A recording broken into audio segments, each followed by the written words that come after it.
Le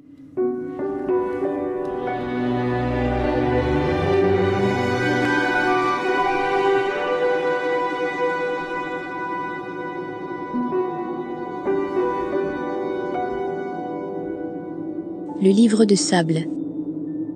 Un recueil de nouvelles de Jorge Luis Borges.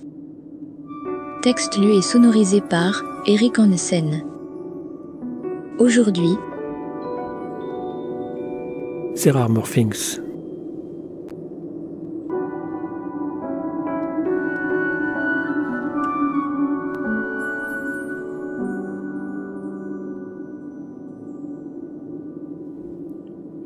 Je m'apprêtais à passer un dernier examen à l'université du Texas à Austin quand j'appris que mon oncle Edwin Arnett venait de mourir d'une rupture d'anévrisme au fin fond du sud de l'Argentine.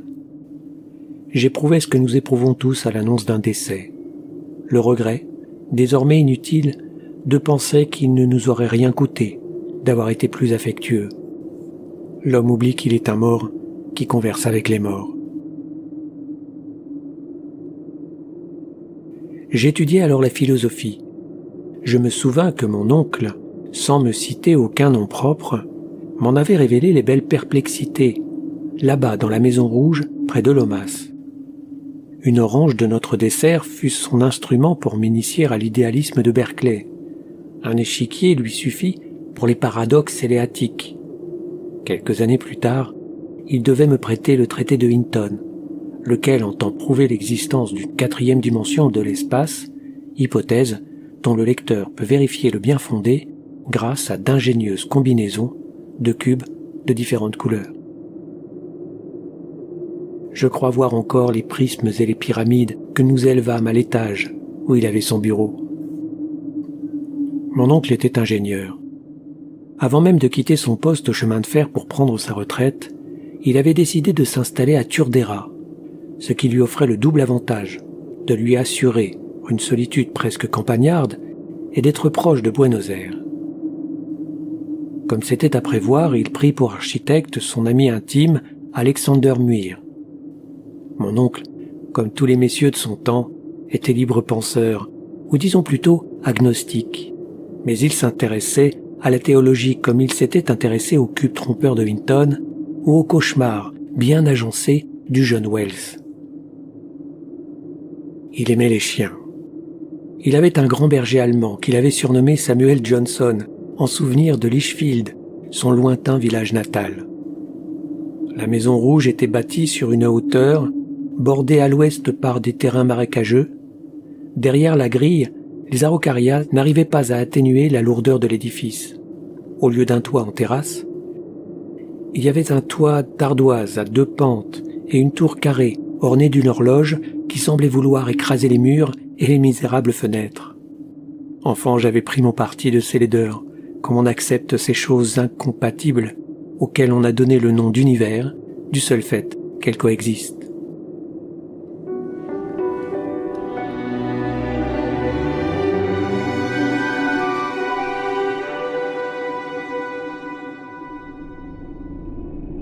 Je revins dans ma patrie en 1921. Pour éviter tout litige, on avait vendu la maison aux enchères.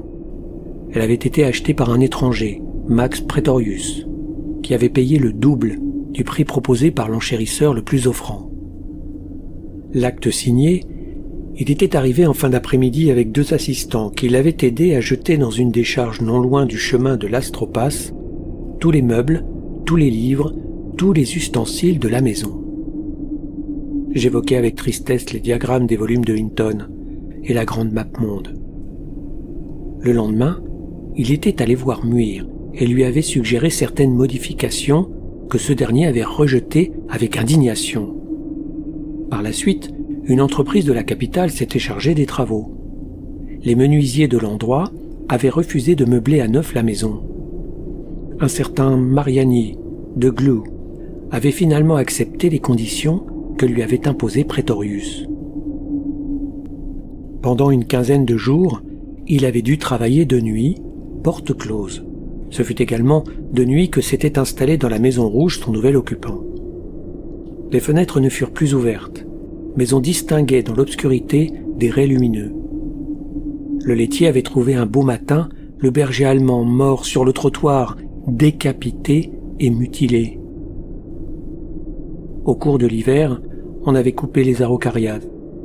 Personne n'avait plus revu Praetorius qui, semble-t-il, n'avait pas tardé à quitter le pays. De telles nouvelles, il va de soi, m'inquiétèrent. Je sais que le trait le plus marqué de mon caractère est cette curiosité qui m'a poussé parfois à vivre avec une femme qui n'avait rien de commun avec moi, simplement pour savoir qui elle était et comment elle était, ou à pratiquer, sans résultat appréciable, l'usage du laudanum, à explorer les nombres transcendants et à me lancer dans l'atroce aventure que je vais raconter, car je décidai fatalement d'enquêter sur cette affaire.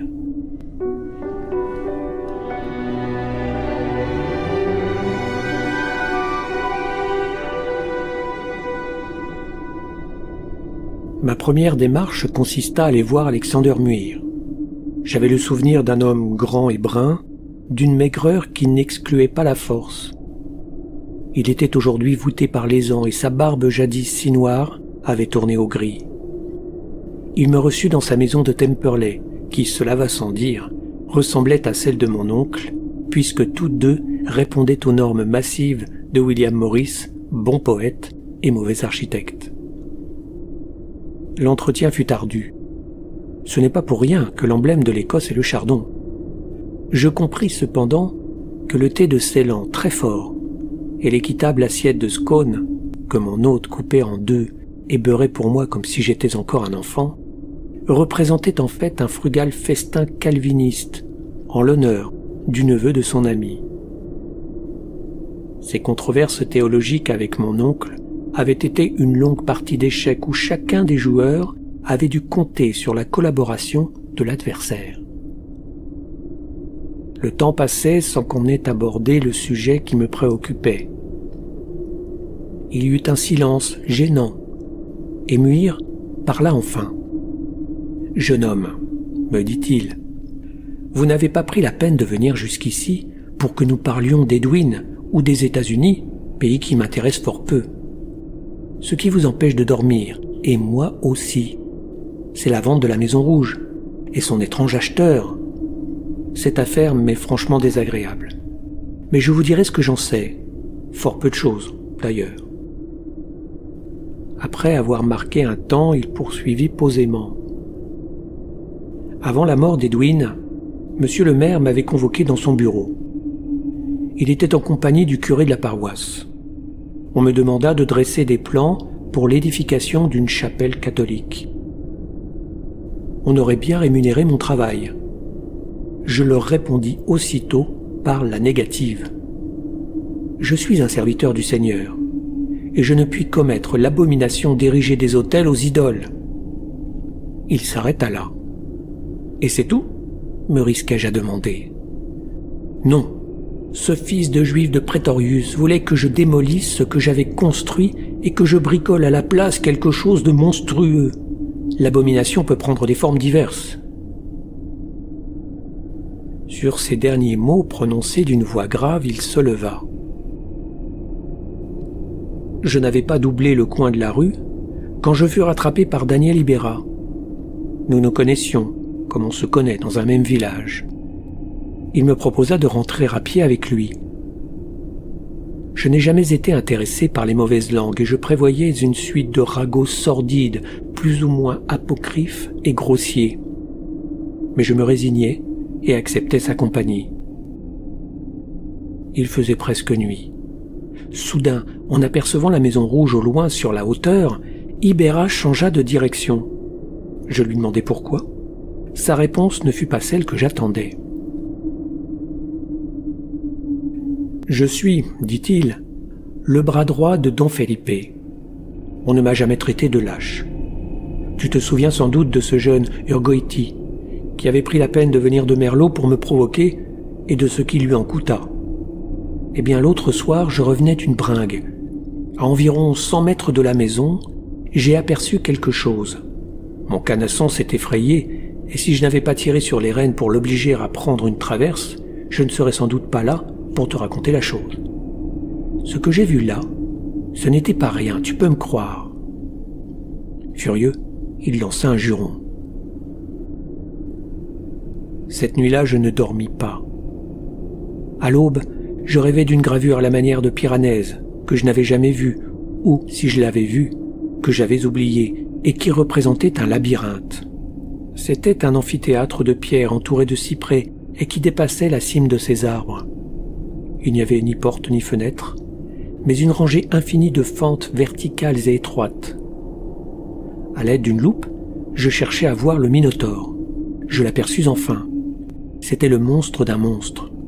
Il tenait moins du taureau que du bison, et son corps d'homme allongé par terre semblait dormir et rêver. Rêver de quoi ou à qui? Dans l'après-midi, je passais devant la Maison Rouge. Le portail de la grille était fermé et quelques-uns de ses barreaux avaient été tordus. Le jardin d'autrefois n'était que broussailles. À droite, il y avait une fosse, peu profonde, dont les bords étaient piétinés. Il me restait une démarche à tenter, que je remettais de jour en jour, non seulement parce que je sentais qu'elle serait absolument inutile, mais parce qu'elle devait me conduire inévitablement à l'autre, l'ultime. Sans grand espoir, je me rendis donc à Glou. Mariani, le menuisier, était un Italien obèse au teint rose, assez âgé, tout ce qu'il y a de plus vulgaire et cordial. Il me suffit de le voir pour renoncer aussitôt au stratagème que j'avais ourdi la veille. Je lui remis ma carte, qu'il lut pompeusement à voix haute, non sans trébucher révérencieusement sur le mot « docteur ». Je lui dis que je m'intéressais au mobilier qu'il avait fabriqué pour la propriété, qui avait été celle de mon oncle, à Turdera. L'homme parla d'abondance. Je n'essaierai pas de rapporter ses paroles et gesticulations sans fin, mais il me déclara qu'il avait pour principe de satisfaire toutes les exigences de la clientèle, aussi bizarres fussent-elles, et qu'il avait exécuté au pied de la lettre le travail qu'on lui avait commandé. Après avoir fouillé dans plusieurs tiroirs, il me montra des papiers auxquels je ne compris rien, signés par le fugace Praetorius. Sans doute m'avait-il pris pour un avocat. Au moment de nous quitter, il m'avoua que pour tout l'or du monde, il ne remettrait jamais les pieds à Turdera, et encore moins dans cette maison. Il ajouta que le client est roi, mais qu'à son humble avis, M. Praetorius était fou. Puis il garda un silence gêné. Je ne pus rien tirer d'autre de lui. J'avais prévu l'échec de ma démarche, mais il y a une différence entre prévoir une chose et la voir se réaliser. À plusieurs reprises, je m'étais dit qu'il n'y a pas d'autre énigme que le temps, cette trame sans fin du passé, du présent, de l'avenir, du toujours et du jamais. Ces profondes réflexions s'avèrent inutiles.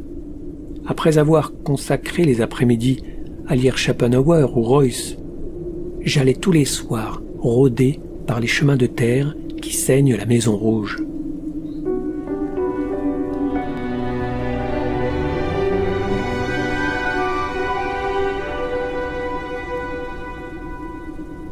Il m'arriva d'apercevoir à l'étage supérieur une lumière très blanche. Il me sembla parfois entendre gémir, et jusqu'au 19 janvier. Ce fut une de ces journées où, à Buenos Aires, l'homme se sent non seulement accablé, outragé par la chaleur de l'été, mais même avili. Il était peut-être 11 heures du soir quand l'orage éclata. D'abord, un fort vent du sud, puis des trompes d'eau. J'errais à la recherche d'un abri. À la lueur soudaine d'un éclair, je vis que j'étais à quelques pas de la grille. Avec crainte ou espoir, je ne sais, je poussai le portail. Contre toute attente, il céda. J'avançai, harcelé par la tourmente. Le ciel et la terre m'enjoignaient d'agir ainsi.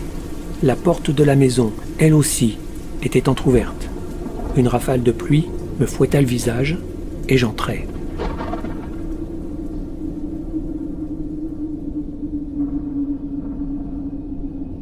À l'intérieur, on avait enlevé le carrelage et je marchais sur des touffes d'herbe. Il flottait dans la maison une odeur douceâtre, nauséabonde. À gauche ou à droite, je ne sais pas bien, je butai sur une rampe de pierre. Je montai précipitamment. Presque inconsciemment, je manœuvrais l'interrupteur et donnais de la lumière.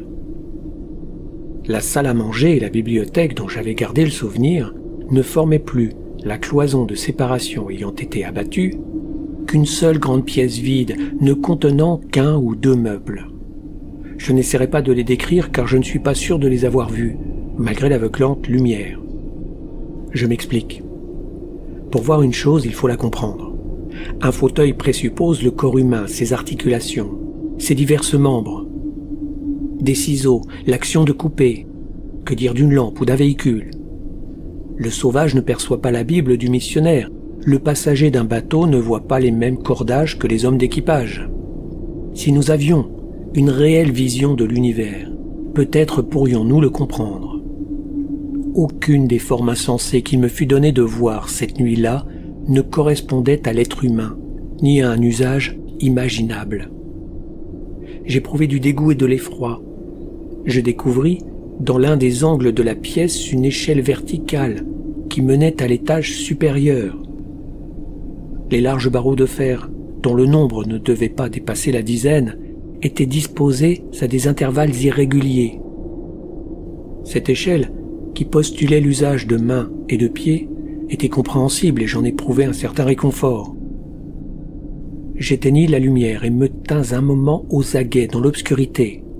Je n'entendis pas le moindre bruit, mais la présence de ces objets, échappant à l'entendement, me troublait. Au bout d'un moment, je me décidai. Arrivé en haut, je tournai de nouveau d'une main craintive un commutateur. Le cauchemar que préfigurait l'étage inférieur s'amplifiait et se déchaînait à celui-ci. On y voyait beaucoup d'objets, ou quelques-uns seulement, mais qui s'imbriquaient les uns dans les autres. Je me souviens maintenant d'une sorte de longue table d'opération très haute, en forme de U, avec des cavités circulaires à ses extrémités. Je pensais que c'était peut-être le lit de l'habitant, dont la monstrueuse anatomie se révélait ainsi, de manière oblique, comme celle d'un animal ou d'un dieu, par son ombre. Un passage de Lucain, lu jadis et oublié, me fit prononcer le mot « amphisbène », qui évoquait, sans le rendre certes dans son intégralité, ce que mes yeux allaient voir. Je me rappelle également une glace en forme de V qui allait se perdre dans la pénombre du plafond.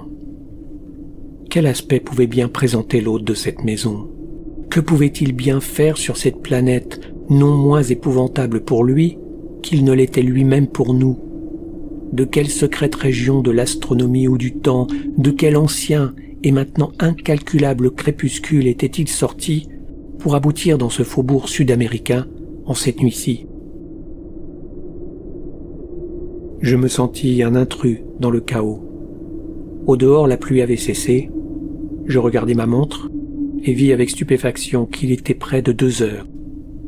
Je laissai la lumière allumée et j'entrepris prudemment de redescendre. Rien ne m'empêchait de descendre par là où j'étais monté. Il me fallait le faire avant que l'hôte ne revînt. Je présumais qu'il n'avait pas fermé les 2 portes parce qu'il ne savait pas le faire.